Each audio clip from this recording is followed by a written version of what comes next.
the Honorable Minister, Deputy Minister of Health of the Republic of Kenya,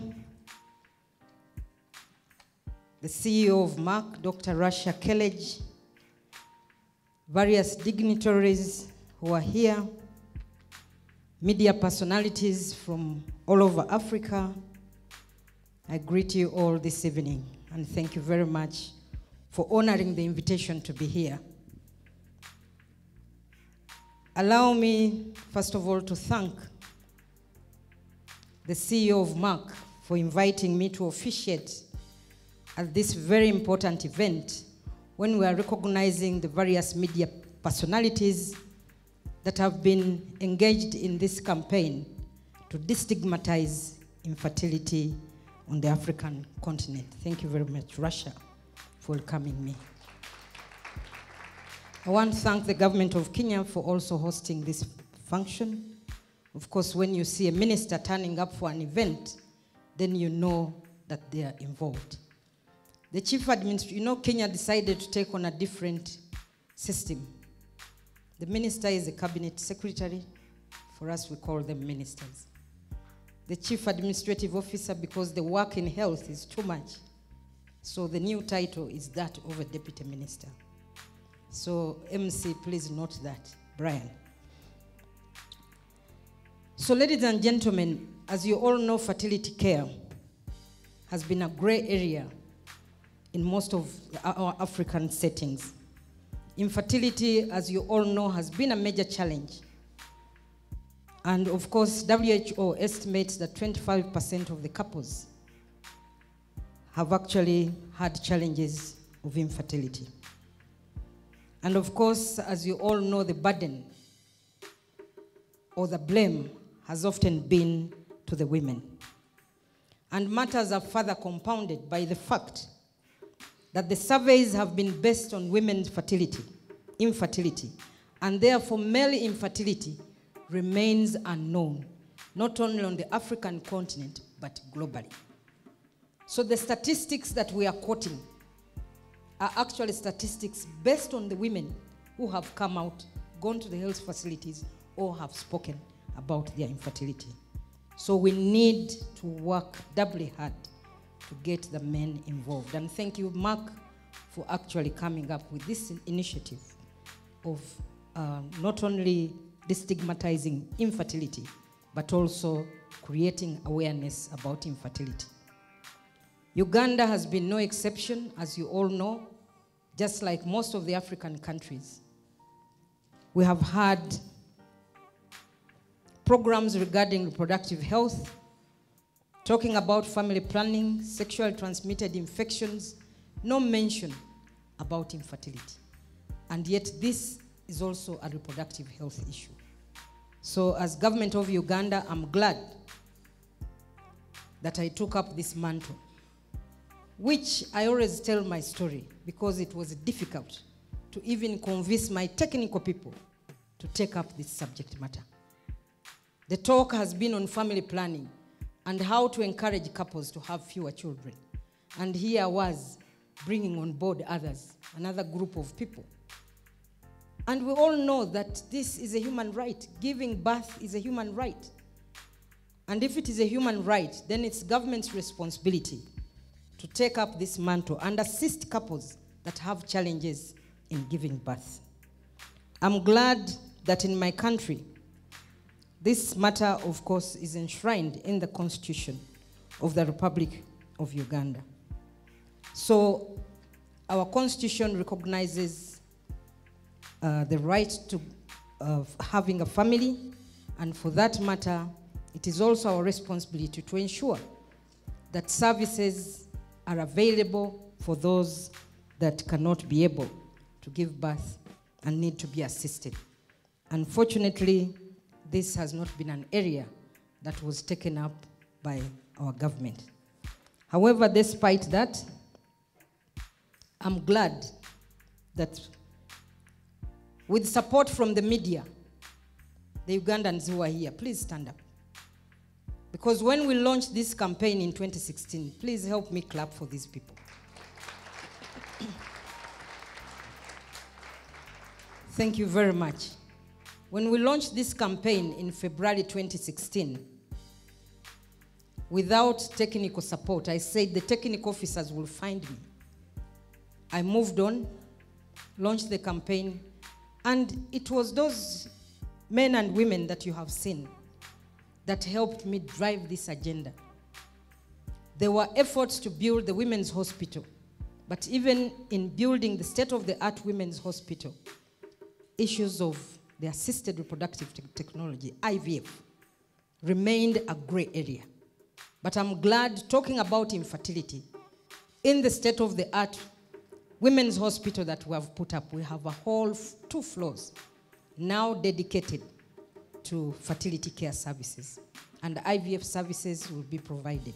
This is a new hospital that we hope to launch, hopefully maybe in next month in Uganda. So thank you very much, media, for making making my work easy. Dr. Rasha told you she does not have children. You know, the media can pick it the other way, and the story will be different. That you see she's infertile and is encouraging. Eh? You know the way we pick things and twist them. She does not have children by choice. I've had a chat with her when we first met, when she came. I think this was in 2013. And she told me, all the children in the world are my children. So she's not a mother. She does not have children by choice. Not that she's infertile. But in the process of working on, of course, we're working with Merck on different programs on diabetes and cancer. And out of that, she came across different women who were suffering. And then they broke their story. That I got this problem of diabetes, hypertension, and so on, other cardiovascular diseases, as a result of the abuses from my husband. I was barren. And therefore, the abuses and all that goes with it, the community, the way they perceive barren women, they ended up getting this challenge. So that is why Rasha is what she is, not that she is infertile. So ladies and gentlemen, in the developed world, as you all know, the fertility care services are readily available. While in developing countries, this service still remains unavailable, or where it is, the costs are very exorbitant, and the majority of the poor people cannot afford these services. Uganda is no exception to most of your countries. We have fertility care services, but these 6 clinics now, but all these are private. And of course, since they are private, we as government cannot do much in asking them to reduce the costs. But I want to thank Merck, because now we have that facility that I talked about, and Merck has even gone ahead to help us train an embryologist who will be working at the government facility, and they've pledged to train more in the country. And of course, this will help in bringing the costs for fertility care, especially the IVF, down. So ladies and gentlemen, the fertility care services, Kenya has told you, these services are not regulated. Similarly, in my country, this is still has been a gray area.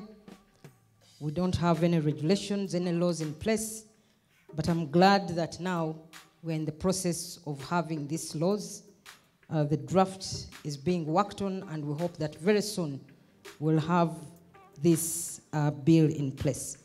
I will still want to appeal to the media that once we move into having this law in place, please support us. Please let us connect, don't disconnect.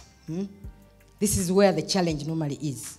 I want to say this because, you know, we had a law, the marriage and divorce bill, that we are working on. As you all know, every day people are divorcing. Formally married, legally married, they divorce. And the laws that exist currently were made way back in the, I think, early 50s or late 50s during the colonial times. So we are trying to bring the laws in line with the various court rulings. And oh my God, I want to say the media, you destroyed our efforts. The story was different out in the media. And within a short time, even the head of state who was supporting this effort backtracked, and we couldn't move with this bill. Because the issue was, all women are now going to be married on contract. Just imagine that kind of story. That a woman will get married here today, after 10 years she leaves, you have paid dowry, the next time she's the other side. And people took it that way. So however much we explained, the media was saying something else. And of course, at the end of the day, everything came to a standstill. So I want to appeal to the media, let us be partners in destigmatizing infertility. Because it's not anybody's wish, it's not anybody's design to have this problem. But unfortunately, people have found themselves in this situation. So when the bill comes up, please, if you joined with the religious leaders, we shall not be able to move. And yet we need this law. Because the issues of the surrogate mothers and so on, we have to regulate this area. The issues of, quality, the issues, there are so many issues around fertility care services that are being offered. So we have to ensure that there is this regulation in place, that we will be able to look at the various aspects of the in vitro fertilization, and of course ensure that everything is done professionally, but also that we don't end up with other problems and challenges. Some people have been saying already, even before the bill is in place, that we are distorting families. Now you can imagine that kind of talk. I don't know how families can be distorted. Because if I'm unable to have a child, and I really want to have a child, and I get to maybe the IVF clinic, and through that I'm able to be assisted, you can get my follicle, have the fertilization outside my womb with my husband, and then implant it afterwards. Is that a problem? Haven't I been assisted? So these laws are really well-intentioned. Let us work together as partners so that we can be able to move this process forward. So on behalf of the government of Uganda, I want to thank Merck for the training opportunity of the embryologists, not only in Uganda, but also in other countries. This, we hope, will help increase in the number of specialists in the country, and of course also help, as I said earlier, in reducing the costs. Media personalities, as you all know, you have an important role to mobilize the masses and shape their opinion. You wield a lot of power and influence, and you can really play an important role in changing the attitude of the public in certain issues, and specifically on this subject of infertility that we're talking about today. So your role in sensitizing the masses will also help reduce the stigmatization and also social suffering of infertile women, as it will raise awareness also about male infertility. So you, as the media, you are all around us, and you have seized boundaries of different societies, making the world a global village. You can see one incident happened in Kenya of that unfortunate lady, Jacqueline Mwende, but within a short time, the whole world knew about this sad story of a man who became jealous after he had more or less abandoned this woman, and the woman got pregnant with another man. He went and cut off her hands.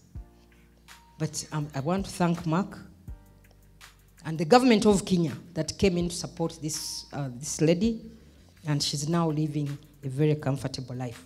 So you, of course, Brian has been talking about the only country that taxes social media. We want to have more expressways, and we cannot have them if we don't collect taxes. But we are also listening to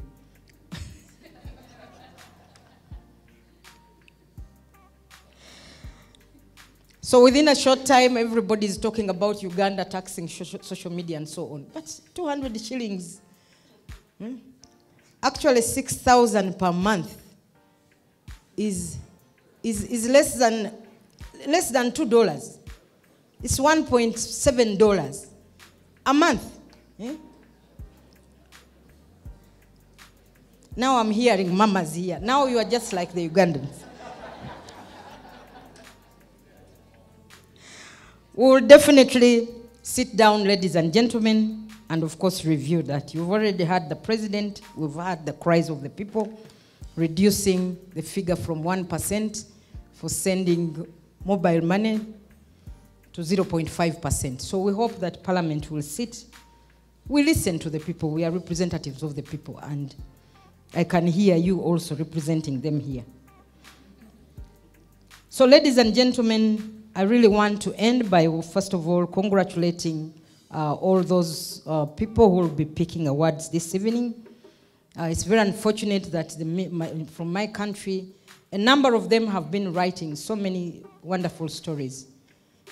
The media houses, NTV, NBS, have been running all these stories, but unfortunately, I think they did not see the advert and did not apply. But I'm glad that moving forward, after this engagement, we shall see a number of applications from Uganda.